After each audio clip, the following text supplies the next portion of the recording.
Hi, Kristie. How are you going? I'm well, thank you. How are you? Yeah, I'm good, thank you. Thank you for joining me. I was just wondering if you could just start off just introducing yourself to everyone that's listening, please. I sure can. My name's Kristie Williams. I'm currently a Year 2 teacher up in the Pilbara region in a small town called Tom Price. Um, and yeah, so I live up here. I've lived up here for 5 years and I've been a teacher for 6. And I've also done my master's degree and I volunteer a lot in town. So I'm a bit of a community person. You definitely are, and very busy up there as well, aren't you? Yes. So I suppose that leads me into my next question. How do you currently blend life with work?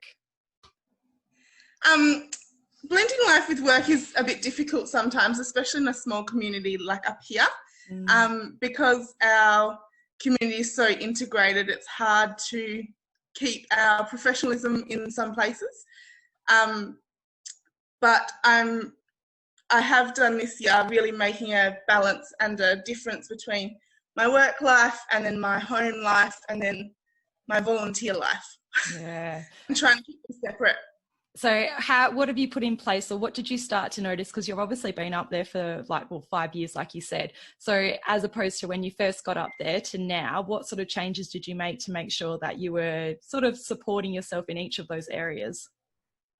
So I put boundaries in place in when I go to work, when I attend work and what time I leave. So I actually have an alarm on my phone now. So less than an hour after school, it goes off and it's go home. Sometimes I'm in a meeting or whatever and I just go snooze, snooze, snooze. But other times I do try and be out the door for them so that I get some downtime before I go on to my next volunteer thing or at night time and in the evenings. Yeah. So that's helped me immensely because it's made my brain stop and switch off. Yeah, definitely. I suppose being able to get into the school whenever you want to and leaving and being on your own time, you have to make sure you have those strong boundaries in place, don't you? Yes, yep. All right. So what do you currently enjoy about your role at school? I enjoy the smallness, that's not a word, the tight-knit community up here and how we have such a, I suppose, wraparound effect with our kids. And knowing each family in the school and knowing all about them and their interests and seeing them at sports on the weekend. And I suppose that's not my teaching role, but I do enjoy knowing that that kid plays football and that kid plays soccer and, you know, getting to watch them play because that's all that's on. Yeah. So I really enjoyed that about my role this year in particular because I've got younger ones as well. Yeah.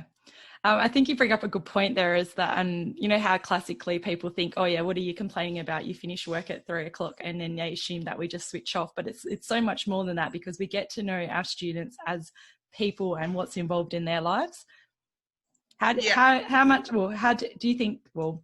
important do you think that is to actually get the students, like building that relationship with them in order to sort of make an impact on their learning? Well, I think that's probably the most important thing. Well, particularly up here because we are so small, you have to know them individually and know what they're interested in. It helps to engage them as well. So I think it's really, really important. Do you think at times that can put a lot of pressure on like yourself or others? Being in a small town? Maybe getting knowing all the families and knowing what's going on and making sure that you're involved and knowing what's happening in their lives. Oh yes, because you can't talk to anybody about anything. Yeah. So if you've had that bad day at school, there's no one to debrief with because you're debriefing to this person, but that's their auntie or their cousin or close friends. So it's really hard in a small town to do that.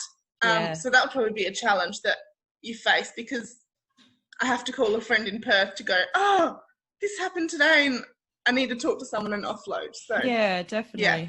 So what do you think some other challenges are with your role? Being in a small town would be the biggest challenge. And then not having access to specialists, medical practitioners and all that sort of thing. So your OTs and your speech pathologists and all that, like the kids, I just feel don't have as much support. Yeah. Although as teaching staff, we're really supportive and we're so close knit, but we don't have access to those outside agencies that people in metro areas or bigger towns would have access to a visiting one every now and then. And often ours gets cancelled or whatever because they're so far away. So, yeah, just not having that support to help us as teachers be the best that we can be for our students. And I suppose that would pull on your heartstrings at times and cause a lot of frustration. So how do you support yourself through those sorts of moments? That's a tricky one because we don't have anyone to support us, I suppose. You know, like our line managers do that and they help us, but they're not the speech pathologist and they're not those people that have that understanding who have just studied that thing. Yeah. So that makes it really, really difficult. And I suppose we reach out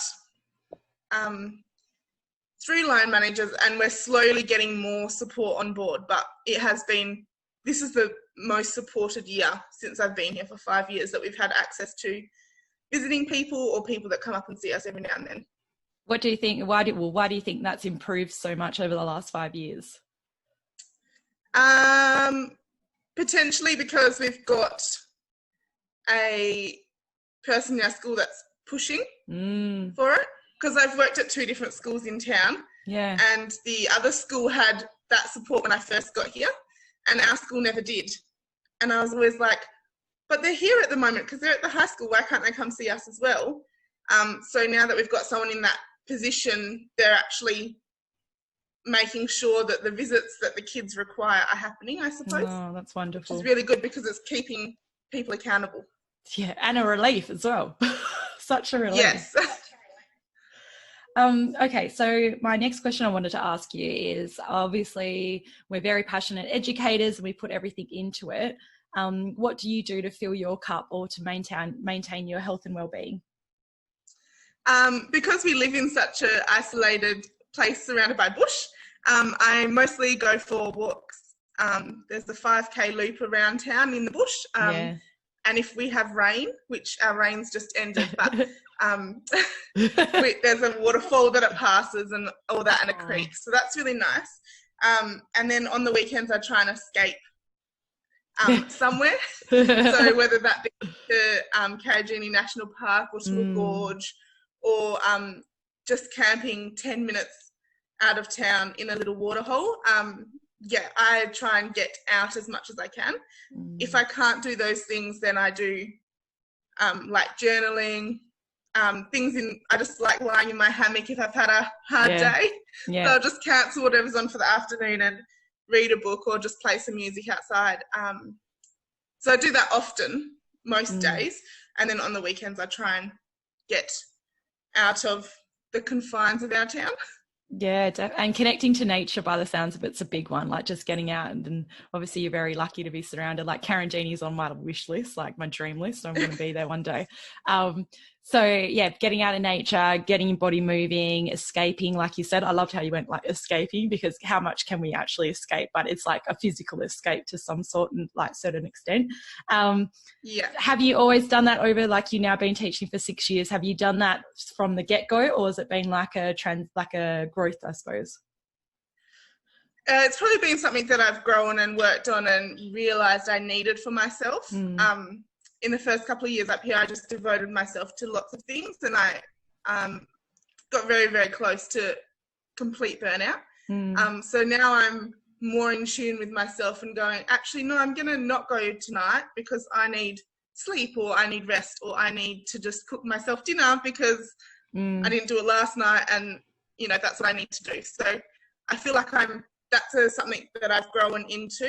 And in my first year of teaching, there was kind of none of that. Yeah. So it's that pausing and going, right, what do I actually need?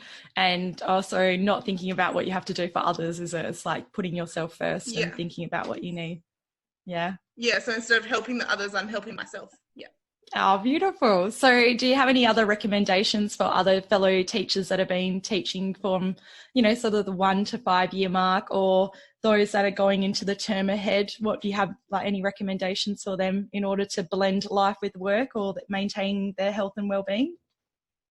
Yeah, I suppose it's just about looking after yourself, and it's going to be hectic in term 2 this year, and no one really knows what's coming, but as long as you look after yourself, everything else is figure outable. Yeah. At the moment, we don't know what's going on, so I think be easy on yourself. Even though that pressure is there to a degree, we can only do so much with what we've got. So not putting too much pressure on yourself. And that's particularly evident for new teachers because, yes, they're not only are they trying to learn to be a teacher, but they're trying to learn to be a teacher in a really challenging time. So I think that's even more important for those guys to make sure that they're leaving school and not staying till really late, and making sure they have an escape as well from school. I think that's a beautiful point to bring forward as well. So thank you very much for sharing your experiences and your little recommendations as well, because no doubt the people that are listening are going to be able to take something away from it. So thank you for spending the time with me. All right. That's okay. You're totally welcome. All right. I'll talk to you soon. Bye. Bye.